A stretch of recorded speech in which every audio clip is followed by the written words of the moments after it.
নমস্কার বন্ধুরা, আজকে সানডে। আজকে আবারও চলে এসেছি নতুন একটি ব্লগ ভিডিও নিয়ে।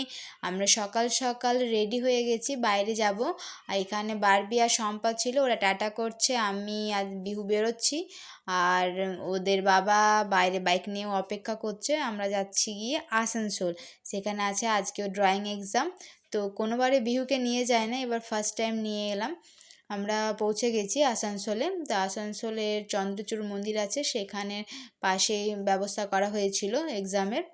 সেখানে এক্সাম চলছিল, আদ্য থেকে প্রায় 6th ইয়ার পর্যন্ত স্টুডেন্ট ছিল। আমরা গিয়ে বসলাম এবং আমাদেরকে সম্বর্ধনা জানানো হলো, আমাকে এবং আমার বরকে। তারপর আমরা সমস্ত কাজ দেখছিলাম স্টুডেন্টদের। ওরা বেশ ভালোই ড্রয়িং করছিল, আর ওদের যে কাজগুলো বানিয়ে এনেছিল, বিশেষ করে ক্রাফট ওয়ার্কগুলো, সেগুলো তো সত্যি খুব সুন্দর ছিল। এদিকে বিহু ওখানের যে সিনিয়র স্টুডেন্ট ছিল, যারা এবার এক্সাম দেয়নি, এজ হয়নি বলে, তো ওদের কোলে চেপে ঘুরে বেড়াচ্ছিল। এই যে ওদের ক্রাফট ওয়ার্কগুলো সত্যি খুব সুন্দর করেছে। আর এই যে চন্দ্রচূড় মন্দিরটা পাশেই আছে। আমি এখানে ওদের ফাইলের কাজগুলো দেখছিলাম, যে ফাইল ওয়ার্ক বানিয়ে নিয়ে এসেছে। আর এই যে ক্রাফট ওয়ার্কগুলো প্রত্যেকটা স্টুডেন্টই ভালো করেছে, মানে ছোটো বয়স থেকেই ভালো ভালো কাজ করেছে। ক্যানভাসের যতগুলো ড্রয়িং দেখলাম সবগুলোই বেশ ভালো হয়েছে। তো যেহেতু পাশে মন্দিরটা আছে, ভাবলাম এখানের কাজগুলো সেরে নিই, তারপরে একটু মন্দিরটা থেকে ঘুরে আসব। আমার এই চন্দ্রচূড় মন্দিরের পাশের গ্রামেই আমার দিদির বাড়ি, কিন্তু এখন তো আর আসা হয় না। আগে যখন দিদিরা থাকতো বাড়িতে, তখন তাও আসতাম, মন্দিরটা ঘুরে যেতাম। তো দিদিরাই এখন অন্ডালে থাকে, তাই আসা হয় না, প্রায় কয়েক বছর যাবত আসিনি। তো ওই জন্য ভাবলাম এখানে কাজ সেরে মন্দিরে চলে যায়। মন্দিরে প্রণাম করতে গেলাম আমি আর বিহু। মন্দিরের মধ্যে অনেক তো গরু ছাগল ঘুরে বেড়াচ্ছিলো, তো বিহুর তো খুব ভালো লাগছিল দেখতে, যে ও এতগুলো ছাগল গরু দেখতে পাচ্ছে। ওই জন্য ও প্রথমে তো নিজেই হেঁটে হেঁটে চলে আসছিলো ছাগলের পিছনে পিছনে। তা আমরা তিনজনই গেলাম মন্দিরে। আর এই যে কাঠগোলাপের গাছের তলায় অনেক ফুল পড়েছিল, আমি কতগুলো ফুল তুলে বিহুকে দিলাম, ও খেলছিল ফুলগুলো নিয়ে। মন্দিরটা কিছুটা চেঞ্জ হয়েছে। আগে যে এই যে শার্টটা আছে, এটা আগে খোলা ছিল, এখন এটা সেট করে দিয়েছে। তো চেঞ্জ তো হবে, আমি বললাম না কয়েক বছর যাবত আগে এসেছি, মানে অনেক বছরই প্রায় বলা চলে। তো এই বট গাছের নিচে বসলাম, তো এটা কুকুর এসে আমাদের কাছে বসলো।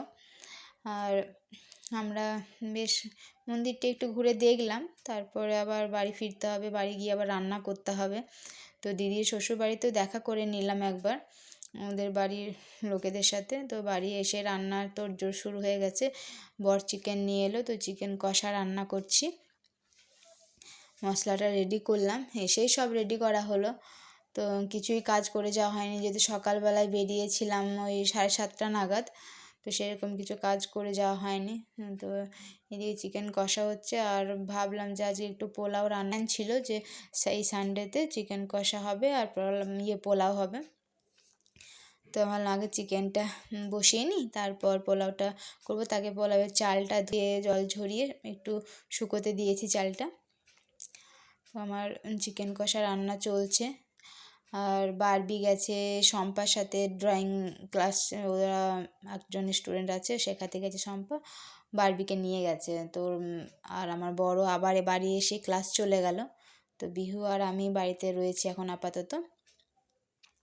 ও খেলে বেড়াচ্ছে বিহু, আর আমি রান্না করছিলাম। তো বাকি সব কাজ আরও আছে, করতে হবে। রান্নাটা আগে করি, কারণ খিদে পেয়ে গেলে তাকে খেতে হবে। তো এবার চালটা আমার শুকিয়ে গেছে, তো গোটা গরম মশলা হলুদ ঘি দিয়ে সব মেখে রেখে দেবো চালটা। কিছুক্ষণ এটা মেখে রাখার পর পোলাওটা রান্না করব, তাকে আমার চিকেনটা রান্না হয়ে যাবে।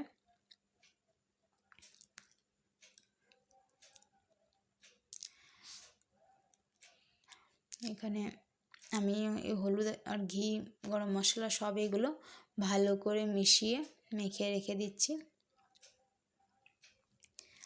তারপর চিকেনটা দেখলাম, তো চিকেন প্রায় আমার হয়ে এসেছে। একটু পরে এটা নামিয়ে দেবো, তারপর আমি পোলাওটা রান্না করে নেব।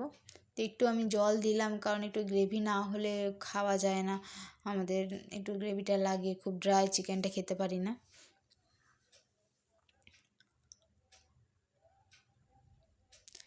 আমার রান্না করতে করতে অবশ্য সমৃদ্ধি আর শম্পা বাড়ি চলে এলো। আমার চিকেন রান্না প্রায় কমপ্লিট হয়ে গেছে, আমি এবার পোলাওটাও রান্না করে নেব। তো কাজু কিশমিশটাও ভেজে নিলাম।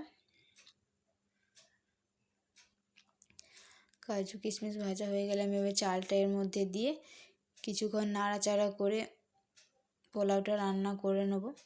চালটা এর মধ্যে দিয়ে দিচ্ছি।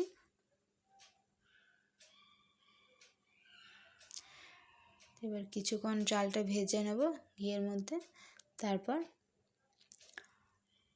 পরিমাণ মতো জল দিয়ে পোলাওটা রান্না করে নেব। আর এটা রান্না হতে হতে বেশিক্ষণ তো লাগবে না, তার মধ্যে আমি বিহুকে স্নান করিয়ে রেডি করে দিই। বারবি তো নিজে স্নান করে নিয়েছে। এখন আমার ঘর পরিষ্কার করা হয়নি, কাচা হয়নি, এই কাজগুলো বাকি আছে।